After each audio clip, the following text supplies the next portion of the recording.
Buenos días, somos estudiantes de la Universidad Técnica de Manabí, de la Facultad de Ciencias de la Salud, de la carrera de Medicina, de la materia de renal urinario y somos parte del grupo 5 y nuestro tema a exponer es sobre historia clínica en patología renal. Dentro de sus contenidos tenemos las generalidades de la historia clínica, la anamnesis y el examen físico que incluye la inspección, la palpación, la percusión y la ocultación. Generalidades de la historia clínica. La historia clínica escrita sigue siendo una pieza clave en la atención médica a un paciente enfermo. Debe incluir todos los datos de significación clínica de la vida del enfermo, con especial énfasis en aquellos presentes en el tiempo en el que se inició y se desarrolló el proceso médico por el cual acude a consulta. Debe realizarse en un entorno adecuado, sin interrupciones externas, máxima privacidad, guiando la entrevista hacia hechos relevantes por parte del médico, amplio conocimiento, saber escuchar, preguntar e incluso saber interpretar el lenguaje no hablado. Es bueno comprobar si los datos de filiación son correctos, así también los datos de contacto con el enfermo, la edad, el lugar de nacimiento, el tipo de trabajo realizado, tanto presente como pasado. En ocasiones conviene recoger datos de la situación familiar para valorar el grado de soporte familiar en casos de procesos en sí crónicos que son bastante habituales en los enfermos renales. La exploración física debe ser sistemática y amplia, y también procurando siempre no incomodar al enfermo. El resultado de la exploración debe quedar recogido en un documento de la historia clínica de forma bien detallada. Por último, es de comentar que el médico debe hacer énfasis sobre las exploraciones adicionales que deberá realizar, brindándole al enfermo toda la información necesaria y el coste económico aproximado de dichas. La anamnesis. Tenemos los datos de afiliación, el nombre y apellido, comprobar si los datos son correctos, la edad. En la infancia se presenta con mucha frecuencia por las infecciones amigdalofaringias, la glomerulonefritis aguda difusa y la nefrosis, las infecciones tuberculosas, los accesos perinefríticos y síntomas de riñón flotante tienen con frecuencia máxima entre los 20 y 30 años, aunque pueden aparecer en cualquier edad. La litiasis renal o ureteral suele manifestarse entre los 25 y 40 años. La patología tumoral se presenta entre los 40 y 70 años y es posible también en menores de 5 años. Dentro del sexo tenemos el hombre que predomina con litiasis renal, vesical, diverticulosis de la vejiga urinaria, tumores malignos y benignos tanto renales como de las vías urinarias, diabetes insípida nefrogénita, glomerulonefritis y tusia aguda, y en varones jóvenes es muy frecuente la uropatía obstructiva por adenoma prostático. Por otro lado, tenemos que la nefrotosis es más frecuente en el sexo femenino, así como la pielonefritis de curso insidioso, con exacerbaciones durante la vida sexual y el embarazo, toxicosis gravídica y sobre todo la glomerulosclerosis de Wilson. La preponderancia de uno u otro sexo carece de importancia en el riñón poliquístico, en la tuberculosis renal y en las malformaciones de riñón, es decir, solitario, hipoplásico, lobulado o en herradura, distópico y en vías urinarias, uréter doble, bífido, megauréter. Durante el embarazo hay que tener en cuenta que las llamadas nefropatías gravíricas, casi siempre en gestantes jóvenes sin lesión renal anterior, a partir del sexto mes y es frecuente en infecciones urinarias por tanto una compresión del ureter y de los riñones por el feto en útero, con desarrollo a un hidrourete o una hidronefrosis, un hallazgo que se puede observar sobre todo hacia la semana 15, el efecto relajante y la dilatación de las paredes ureterales por el estrógeno y la progestina, producidos por cantidades crecientes hasta el final de la gestación, y por otro lado tenemos la compresión de las últimas semanas del embarazo por la propia vejiga urinaria por el útero. Por otro lado, tenemos que la uretra, con sus glándulas mucosecretoras parauretrales, desempeña un gran papel en las infecciones urinarias de las mujeres en general y gestantes en particular, por hallarse el meato externo bañado sobre todo por descargas vaginales, uterinas y rectales desde la época de su infancia y sobre todo hacia también la madurez. También se halla expuesta a infecciones venéreas y a lesionarse con el parto e intervenciones ginecológicas. Dado que es corta y recta y está abierta, su luz ofrece sobre todo una puerta de entrada a los procesos infecciosos hacia la vejiga y a las vías urinarias. Continuando con los aspectos que integran los datos de afiliación, tenemos lo que es la raza. Se ha podido evidenciar en base a estudios que los afroamericanos, los hispanoamericanos, los nativos americanos tienen un mayor riesgo de desarrollar lo que son enfermedades renales. Este riesgo particularmente se debe a que estas comunidades tienen un mayor índice de diabetes y de hipertensión arterial. Otro punto importante que hay que hacer hincapié en la historia clínica es la ocupación, tanto la actual como las pasadas, ya que ciertas ocupaciones son nocivas tanto para el riñón como para las vías urinarias. Empezando con aquellas ocupaciones en las cuales se expone al frío y a la humedad, esto va a causar una reactivación de lo que son los focos amigdalofaringeos, los cuales nos pueden conducir a una glomerulonefritis postestreptocócica. Por otro lado, tenemos aquellas ocupaciones que provocan en el individuo una sudoración profusa, lo que va a concentrar la orina y va a aumentar su tendencia a precipitarse, provocando una mayor susceptibilidad al desarrollo de lo que es la litiasis. Y por último, por otro lado, tenemos lo que son las ocupaciones en las cuales hay exposición a sustancias nefrotóxicas como mercurio, plomo, arsénico y sustancias cancerígenas como son derivados de petróleo, cobalto, anilina, que estas pueden provocar cánceres de vejiga y también insuficiencias renales. Por último punto tenemos el lugar de residencia y la alimentación. Se ha evidenciado que en los climas calurosos, secos, sobre todo en verano, se halla una mayor frecuencia del desarrollo de cálculos, pues esto se debe a la gran transpiración cutánea, la concentración de la orina y lo que facilita la precipitación de estos cristaloides. Por otro lado, en las zonas del agrio se ha visto una mayor frecuencia a la formación de cálculos fosfáticos, lo que son atribuibles a una alcanilización de lo que es la orina, del resultante de lo que es el excesivo consumo de lo que son cítricos, sobre todo naranjas y limones, ya sean jugos. Ya pasando a lo que es el motivo de consulta e historia actual de la enfermedad, como en toda historia clínica, se debe pedir al paciente que refiera la causa por la cual acude a una institución de salud, describiendo desde la forma de inicio del cuadro si hubo una supuesta causa desencadenante y cuáles han sido los signos acompañantes a este proceso. También es importante saber si ha recibido algún tratamiento y, en caso de ser afirmativo, cuál ha sido.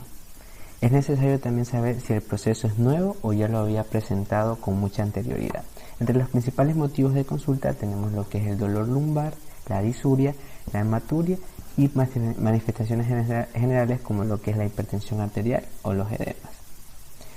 Luego tenemos lo que son los antecedentes personales, pues tenemos las infecciones estreptocócicas como la escarlatina y la faringitis, que esto nos orienta a una posible glomerulonefritis postestreptocócica. Luego las crisis gotosas pueden orientarnos hacia un diagnóstico de litiasis renal o insuficiencia renal.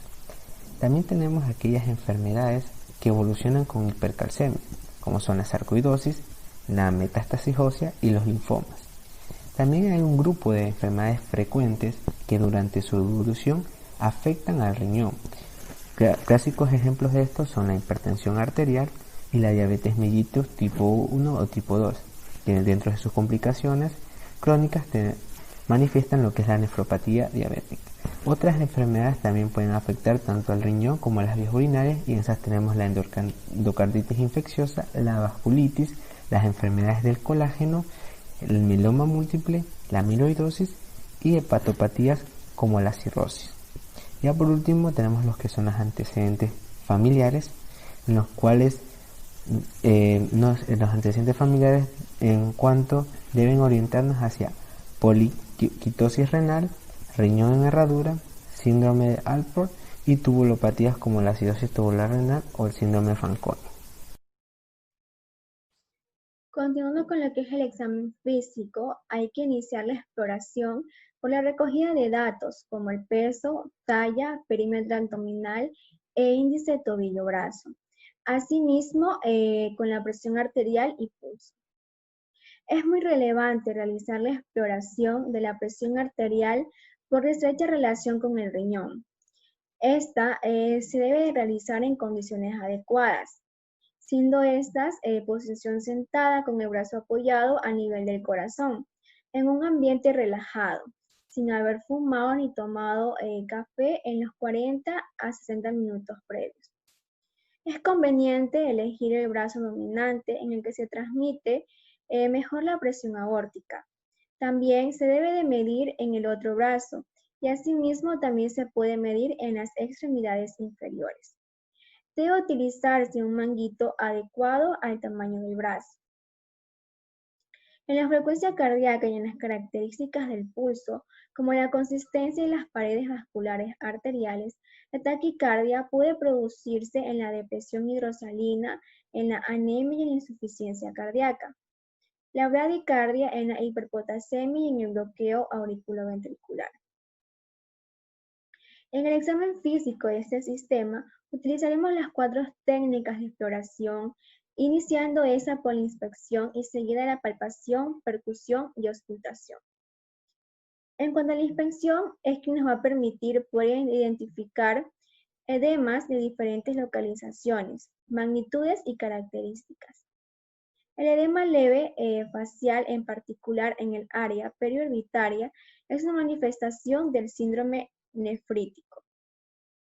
El edema de mayor magnitud, pálido, blando y con signo de fobia, que deja una huella profunda y duradera a la presión digital, generalmente localizado en los miembros inferiores o en las zonas de declives. Es una característica esencial del síndrome nefrótico.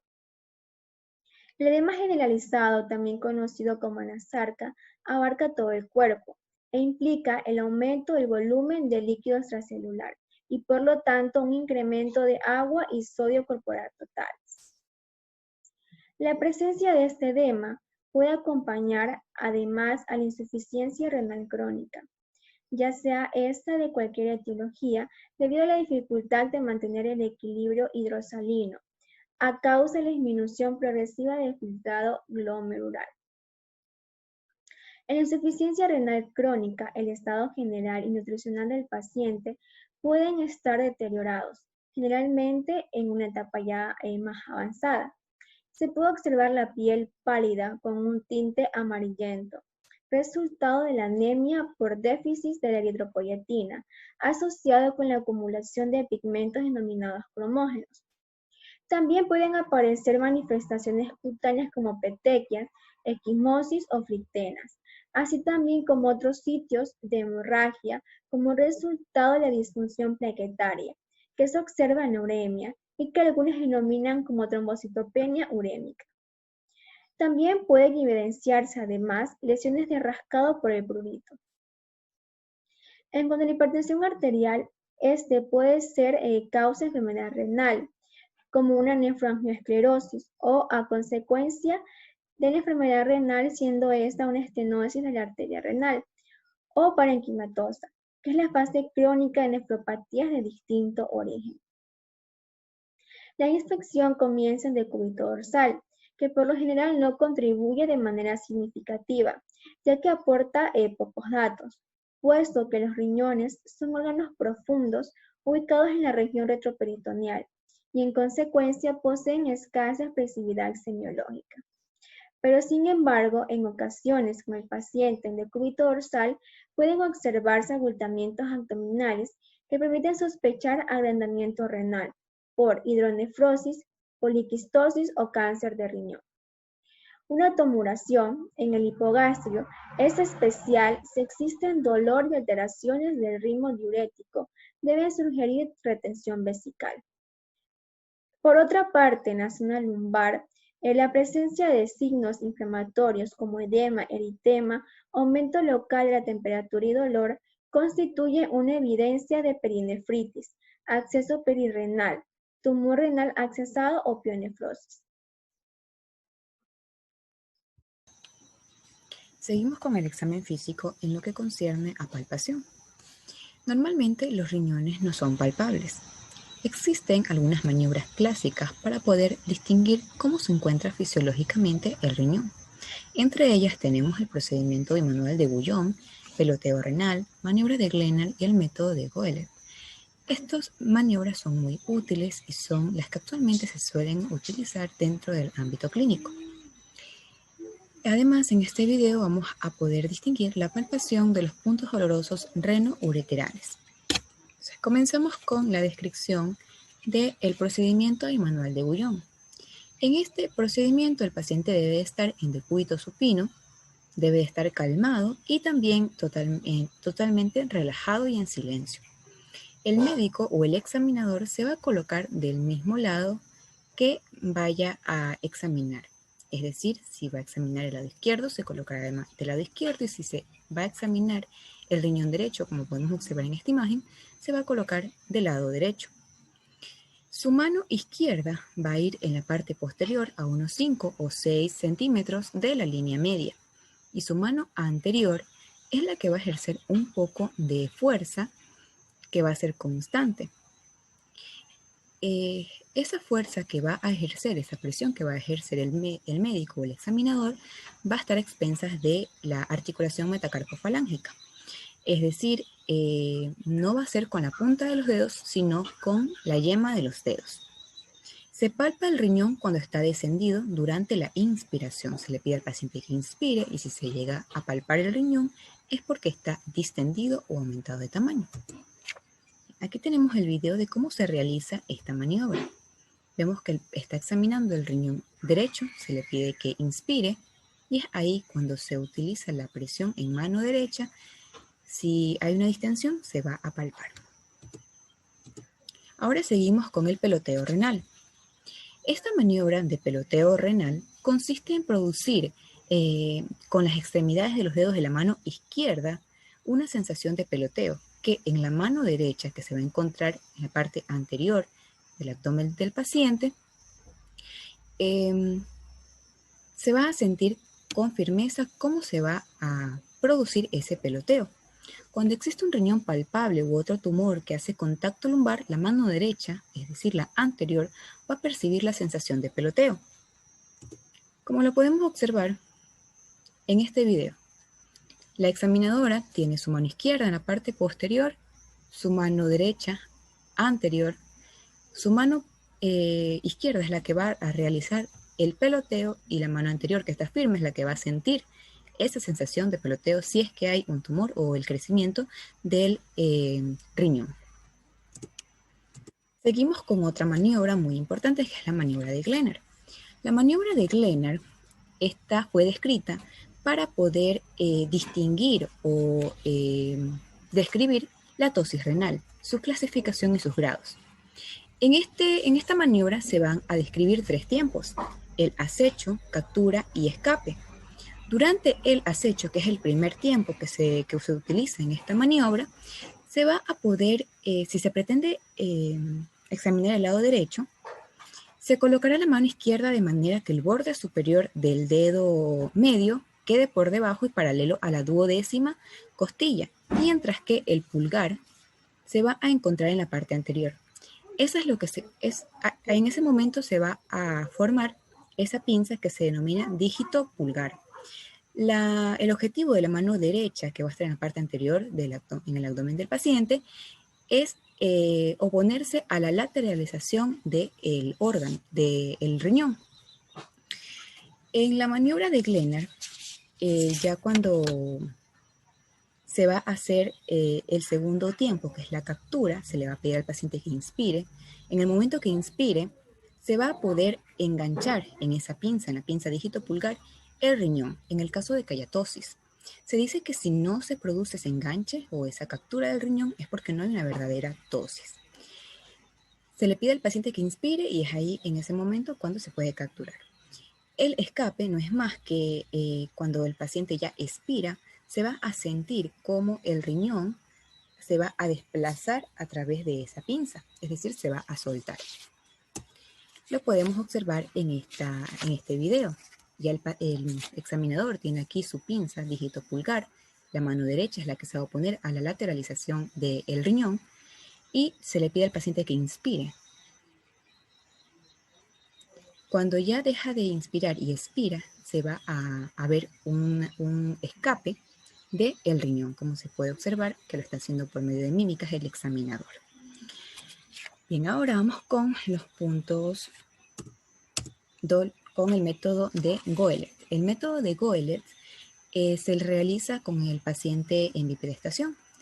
Se va a pedir al paciente que eleve su pierna, en el caso de que examine el riñón derecho, va a elevar su pierna derecha para que ésta se encuentre flexionada y descansando, con el objetivo de que el riñón, por la gravedad, descienda un poco.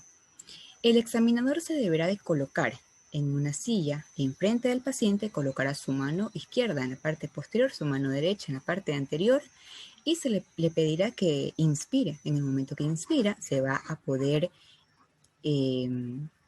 palpar si hay un crecimiento del riñón.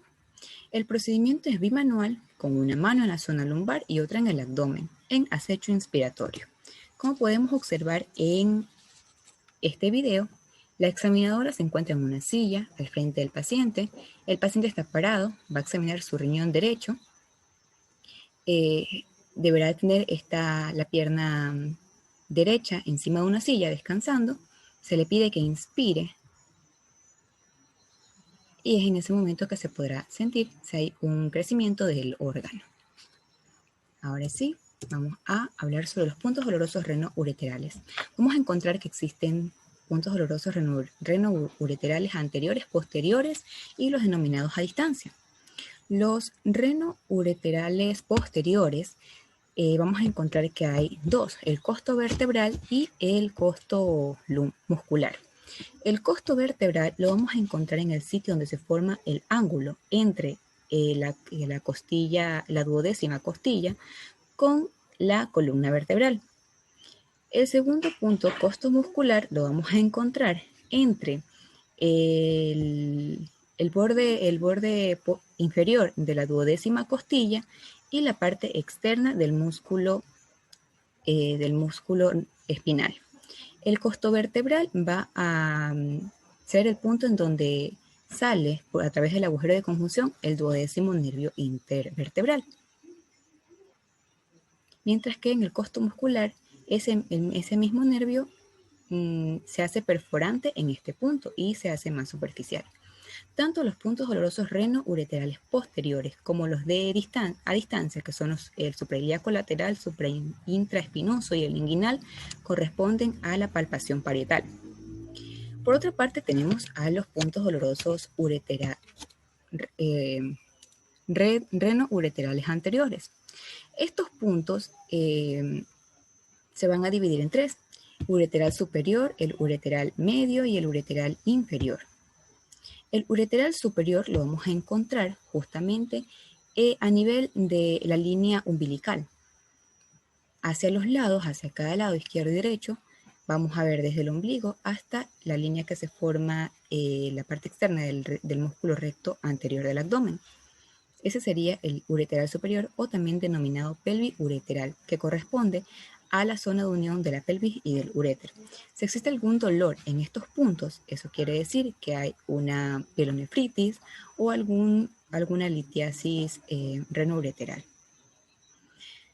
El ureteral medio lo vamos a encontrar a nivel de las líneas biiliacas y la parte externa del músculo recto anterior.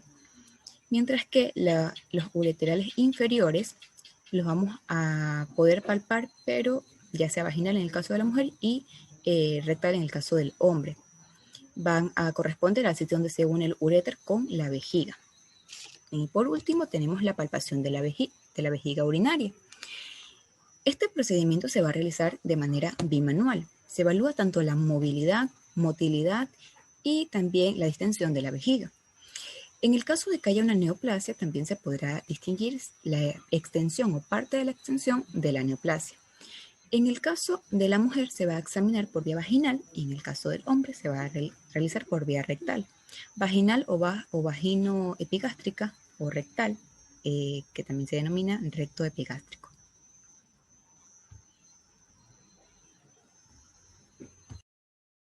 Continuando con el examen físico renal, llegó el momento de hablar de la percusión. La percusión digital, o más comúnmente puño percusión, se va a realizar a nivel de la fosa lumbar y se va a encargar de despertar o intensificar el dolor de origen capsular. En el caso de la percusión renal vamos a encontrar dos variantes.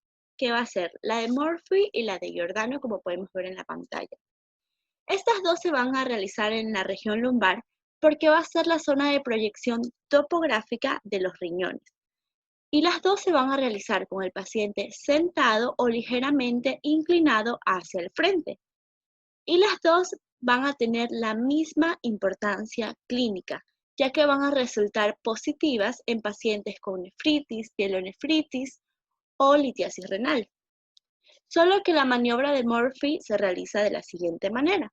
Nosotros en la región lumbar vamos a colocar nuestra mano no dominante y con nuestra mano dominante y el puño cerrado vamos a realizar golpes de manera activa. Y va a ser positivo cuando el paciente refiere una intensificación en el dolor o cuando hace como un movimiento de rechazo. Mientras que la técnica de Giordano se va a realizar la percusión con el borde cubital de la mano dominante y esta se va a realizar desde la zona dorsal media hasta el ángulo costovertebral y también va a ser positiva en caso de pielonefritis o cólico nefrítico. Las dos, como lo dije anteriormente, van a ser muy utilizadas para el diagnóstico de patología renal. Continuando con el examen físico o con la auscultación cuidadosa de la cara anterior nos va a permitir orientar para descubrir así la presencia de soplos. Puede ser sugestivo tal vez en tenemos arteria renal. Especialmente debemos prestar atención a la subdivisión, en este caso, de la ubicación de la aorta, de la arteria renal izquierda o derecha, las arterias ilíacas y las arterias femorales. Como médicos debemos prestar vital atención a las evidencias de ciertas presencias de enfermedades vasculares, además cuando se nos presenta un caso clínico de un paciente que puede tener una hipertensión arterial de un reciente comienzo y sobre todo un difícil tratamiento. Entonces, la auscultación, como se indica anteriormente, se debe auscultar ambos flancos en la región abdominal. La auscultación debe ser en la cara anterior, especialmente en zonas periumbilicales. Y en este sentido, la auscultación en relación con una estenosis hay que averiguar y revisar correctamente la historia clínica del paciente con sus antecedentes y evaluar si hay las presencias de soplos sistólicos, lo cual puede ser sugestivo de una estenosis en la arteria renal o a su vez tal vez de una fístula arteriovenosa interrenal. ¿A consecuencia de qué? Una biopsia renal, que es un método diagnóstico, adelante hablaremos de esto, y una punción percutánea. Pero ¿cómo se debe auscultar a un paciente? Presentar al paciente en decúbito dorsal, puede los músculos flexionarlos, auscultar las áreas costovertebrales y epigástricas. En este sentido, para buscar la presencia de ciertos ruidos, pero para eso hay que colocar correctamente el estetoscopio. Cuando el médico escucha un soplo sistólico, puede ser, como ya se ha mencionado, sugestivo de una estenosis o un aneurisma de la arteria renal. Entonces, haciendo un resumen de lo que se hablaba de la auscultación, debe ser muy importante auscultar las regiones lumbares y los flancos, que presenta vital interés para el médico con relación a la pesquisa de la etiología de la patología renal, o especialmente de la hipertensión que puede presentar el paciente. Si auscultamos un soplo sistólico en las regiones lumbares y en los flancos, esto va a ser netamente sugestivo de que va a existir un estenosis. Puede ser parcial de la arteria renal o también puede ser el origen de lo que es la causa de la hipertensión renovascular. Y como se nos mencionamos anteriormente, la presencia tal vez de una fístula arteriorrenal o de un aneurisma de la misma arteria renal o a su vez de la arteria ispénica puede generar o puede estar asociado a la presencia de una patología renal. Especialmente hay que prestar atención al paciente o al caso clínico que llega a un paciente con una hematuria, con unos dolores intensos en los flancos, o tal vez que al revelar o la presencia de los exámenes microscópicos de la muestra, tal vez de la biopsia, vamos a observar o vamos a obtener resultados de la presencia de la vasculatura aumentada, es decir, una vasculatura gruesa, lo cual aumenta el riesgo de presentar una patología renal. Dentro de los procedimientos diagnósticos para examinar a un paciente, debemos recordar que el que está al inicio o el método diagnóstico de cajón va a ser el análisis clínico. Esta va a ser una prueba básica que nos va a permitir evaluar las enfermedades que sea del riñón o de las vías urinarias. No es más que un estudio cualitativo con una muestra única de orina alrededor de 10 a 15 milímetros que va a ser de gran utilidad para el médico y va a ser el estudio inicial de las enfermedades renales. Dentro de las ventajas vamos a obtener que va a ser un resultado inmediato, de bajo costo y no va a ser invasivo. Dentro de esto es importante destacar que en condiciones normales puede considerarse normal un volumen de la diuresis alrededor de 500 a 2000 mililitros. Generalmente esto va a ser eliminado a través de la orina alrededor de unas 3 a 6 micciones en el día dentro de 150 a 300 mililitros. El estudio del análisis de orina nos va a permitir obtener resultados entre las características físico-químicas, las composiciones proteicas y los elementos formes. En cuanto a las características químicas, el color de la orina va a estar estrechamente determinado por el contenido de sustancias químicas y por la concentración y el pH. Dentro de esto vamos a tener también las transparencias, el olor, la densidad y las características químicas que son el pH, la hemoglobina, la glucosa, la esterasa, los leucocitos. Cabe destacar en este sentido que el aspecto de orina normal recibido en ayunas va a ser transparente. Sin embargo, en ocasiones, en condiciones fisiológicas, la precipitación de por frío o por determinados componentes, como en este caso como los uratos, se puede generar un enturbecimiento, un muy intenso color ladrillo. Generalmente esto genera un aspecto turbio de la orina que sostiene en ciertos periodos postprandiales y se debe a la presencia de ¿qué? De fosfatos. Estos fosfatos es lo que va a generar este cambio. Dentro de la composición proteica sabemos la presencia de pilas reactivas. Pilas reactivas nos van a permitir la obtención de las proteinuras a las 24 horas, de lo cual es vital importancia el porcentaje de proteína creatina y también de albúmina creatinina. En este sentido, debemos reconocer que entre los distintos formas de estudio microscópico vamos a ver los resultados de los hematitis, los leucocitos, las células epiteliales, los cilindros, los lípidos y cristales. En el estudio de la hemoglobina, y se puede detectar mediante una gira reactiva, aprovechando en este sentido la actividad de la peroxidación. Asimismo, como se mencionó en las características químicas, el examen de orina nos puede, las giras reactivas, determinar la presencia de glucosa, pero esto puede ser también una presencia de falsos negativos debido a la presencia de ácido ascórbico o también de bacterias encontradas en la orina, o falsos positivos debido a la presencia de agentes oxidantes o el ácido clorhídrico. Ahora bien, la proteinuria van a ser presencias de concentraciones elevadas de proteína o albúmina en orina. De este modo van a ser perceptibles, va a ser un signo de alarma, un signo de una lesión renal que puede constituir en este caso la estimulación del filtrado glomerular, dando así sentencia como un diagnóstico de una enfermedad renal, ya sea aguda o crónica. Los procedimientos diagnósticos también van a ser el estudio de la función renal y dentro de este vamos a evaluar la función tubular y del intestino. Asimismo, es importante recordar el estado nutricional del paciente. Entonces, el estudio de la función renal va a estar delimitado con las siguientes pruebas, y estos son los valores normales. Cuando nosotros como médicos encontramos estos valores alterados, van a ser sugestivos de la presencia de alguna alteración a nivel del aparato renal. Otro procedimiento diagnóstico de vital importancia son los estudios inmunológicos, los cuales van a dar la capacidad de obtener resultados en la presencia de ciertos agentes patógenos que pueden estar afectando el estado de salud del paciente.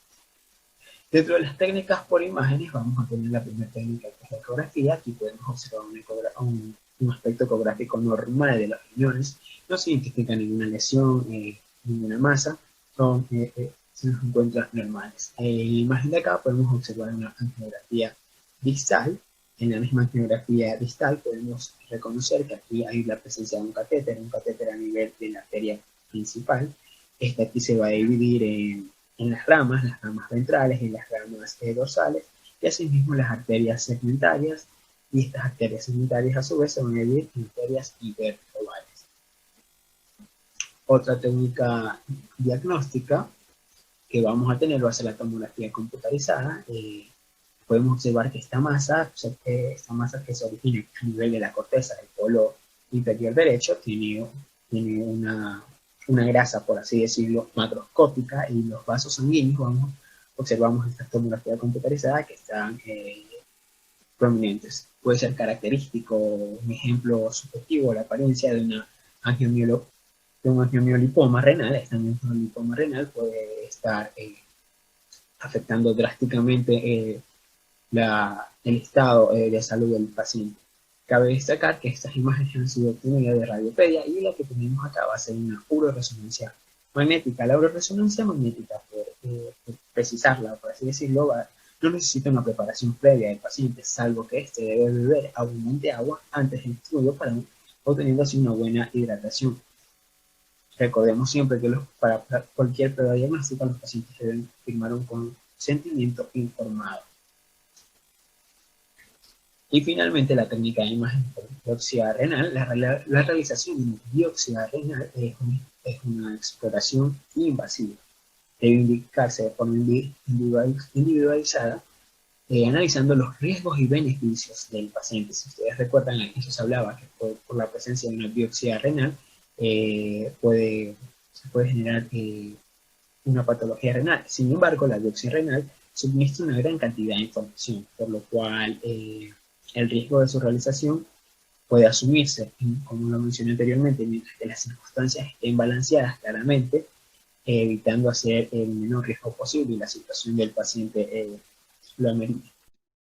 Luego de haber estudiado el examen físico renal, nosotros vamos a ser capaces de diagnosticar a un paciente o hacer diagnósticos presuntivos ante un cuadro clínico específico. Basándonos en esto, vamos a poner la siguiente ejemplificación. Si a consulta llega una persona con dolor lumbar, ¿qué haríamos? Lo primero que debemos de hacer es ver las características de ese cuadro de inicio. Y esto lo vamos a hacer gracias a la anamnesis y al examen físico. Ahí podemos definir si el dolor va a ser o no va a ser de origen renal. Primero lo que vamos a hacer es poder definir si su carácter es agudo o crónico, cólico o grave. Y también vamos a poder esclarecer cuáles son las manifestaciones asociadas, ya que nos va a permitir esclarecer qué patología renal estamos sospechando para poder, según esto, mandar los estudios complementarios. Entre las manifestaciones asociadas, las que se catalogan como de afectación renal van a ser fiebre, disuria, hematuria o un tumor palpable. Un ejemplo que podemos poner es cuando se sospecha de una infección urinaria. Nosotros vamos a hacer una combinación de la anamnesis, del examen físico, para poder dar un enfoque presuntivo o un diagnóstico presuntivo, y lo vamos a confirmar por medio de exámenes complementarios.